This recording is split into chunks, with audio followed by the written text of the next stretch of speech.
مساء الفل على حزني غطي على الكل. حابة المرة دي اتكلم في موضوع يخص البنات، ماشي؟ عشان الرجالة بتقول ان انا بضطهدها. قال يعني في راجل ممكن يضطهد؟ الخطوبة. حابة اتكلم عن الخطوبة، ماشي؟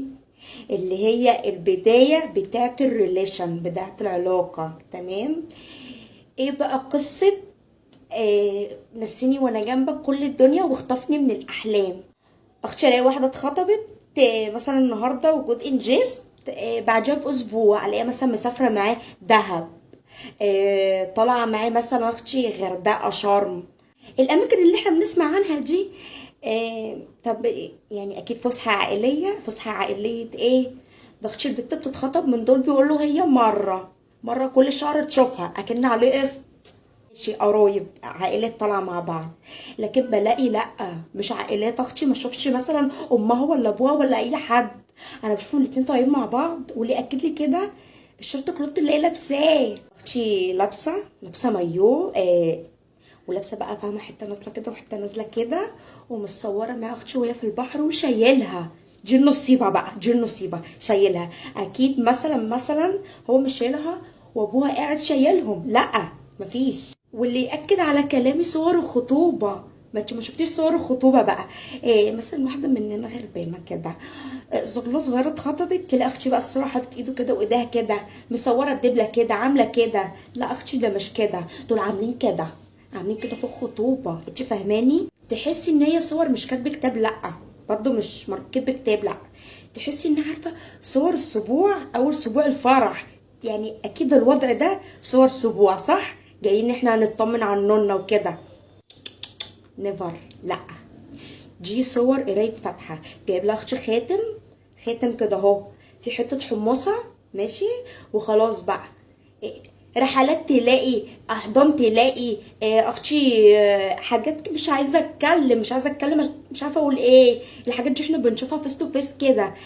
فده ايه يا اختي؟ فاهمين؟ احنا الاتاحه الوحيده ان احنا ننزل ونخرجوا مع بعض، البنات اللي شبهنا المخصن المخطوبين ينزلوا يجيبوا حاجاتهم، يعني ينزلوا يقوموا يشتروا حاجات البيت، وتلاقي بقى امها وامه ويمشوا يتعاركوا في الشارع. انت فاهماني؟ انت معايا بالله عليكي؟ مركزه انت ولا ايه؟ واليوم اللي يجيلك فيه في الشهر ما يجي يدفع لك القسط، بتلاقي بقى ايه؟ اصل جارتك ام شيماء ما حضرتش الخطوبه، كان عندها ولاده فجايه تشوف وتقعد معاه، ماشي؟ وتلاقي خالتك جايه تشوف وتقعد معاه، وتلاقي ستك وعيلتك كلكم تبقى قاعده متحوطه.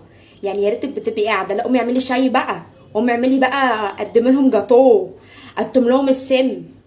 وكتب كتابك وحبيتش مثلا تصوري صوره كده تلاقيها بقى، فاهمه؟ امم ايه يقولوا علينا ايه؟ البت مالها؟ كده بقى، فاهمه؟ فتحسي ان انت يعني مثلا اختي بتكتبي الكتاب وتحسي ان انت رايحه، فاهمه؟ تتوقدي، ما تفرحيش، فرحتك ما تكملش، حتى في دي ما تكملش. لكن دي اختي بقى فاهمه، لابسه وعامله ومصوره وكل يوم سفريه معاه. طب ماشي، هي ماشي، اخوها ابوها عادي. طب انت اخويا بالنسبه للي بتلبسه معاك وانت واقف جنبها عامل شبه، فاهم؟ الفرخه الشمورت كده، مالكش اي 30 لازمه. واقف اختي عمال مكبر لي الباي والتراي والمراي، ماشي؟ وهي واقفه جنب اختي بالشورت والبتاع اللي لحد السره، ومتصوره جنبه، وهو بقى عمال يقول ايه؟ الحب واللب والاسد والدب. بالله عليك، بالله عليك قول لي. فالشباب الكويسه اللي لسه باقيه بيشوفوا المناظر دي، اما يقوموا مقلقين يقولوا مفيش بنات اختي كده لسه شبهنا صغالين، لا مفيش. اخويا لا، في شقر علينا، احنا قاعدين تحت، اخويا تحت. انت عمال تبص على الانستجرام، مش انستجرام وفيسبوك وبتاع؟ طب ما تبص عليا، انا قاعده تحت كده هتلاقيني اخويا ماسكه كوبايه النسكافيه وقاعده جنب الشباك شبه الترى الحزين. ليه تتعقد؟ اخويا بتتعقد، ماشي اوكي، انا مالي بقى؟ انا ذنبي ايه حضرتك؟ تقوم بقى متجوز صالونات فتفشل فتطلق، تيجي لي معاك عيل وانا اكون عندي 30 سنه، ده كمل اول. ليه نطولوا على بعض المسافات؟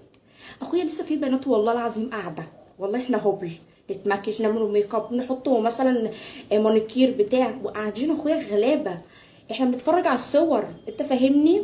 انت متخيل ان لما عيلتنا تقرر تطلع مصيف ويقولوا يلا طالعين، يبقى اقصى طموحي ازاي اهرب؟ يا رب اختي يجيلي لطشه برد، مش عايزه اطلع مع العيله دي، ده اكتئاب. انت فاهمني؟ يعني انا خام كده قاعده، اختي كمان وبعد ما يتجوزوا اللي كانوا بالشرطات والكلوتات والكلام ده، اختي بيتجوزوا تمام اما يتطلقوا بعدها بقى، ليه؟ مرتاحوش مع بعض بقى لهم سنتين، فاهماني؟ بس مرتاحوش في الجواز، ما هو خلاص بقى، فاهمين اما؟ يقوم بقى ايه، دول بقى يهلوا علينا، احنا بقى ناخد السقط اللي هو ايه بقى، انت قاعده وصابره، في الاخر بقى يجيلك بقى وهو مثلا اختي برشامجي كان مدمن، خارج من علاقه ويعني حزين ومنكسر ومحتاجه تداويه، يعني اخويا حتى بعد ما انا صبرت اخدك وانت متدمر، طب ليه بقى؟ حتى ما فيش فرصه، يعني انا صبرت وفي الاخر تجيلي بقى مضطهد وخارج من علاقه وتعبان ومخنوق وجدان، هو انا كده محطوط عليها على طول؟ قوم جايب لك عقده نفسيه من الدنيا كلها، تكرهي صنف الرجاله كله خلاص، وتقعدي برضه مجبره، خلاص مش عايزه تاني، انا كده احلى زغلوله في الدنيا. اتقوا الله شويه يا بنات، اتقوا الله شويه يا بنات في نفسيكم، ما ينفعش اللي انتوا عاملينه ده، سكسي خالص، سكسي خالص، مش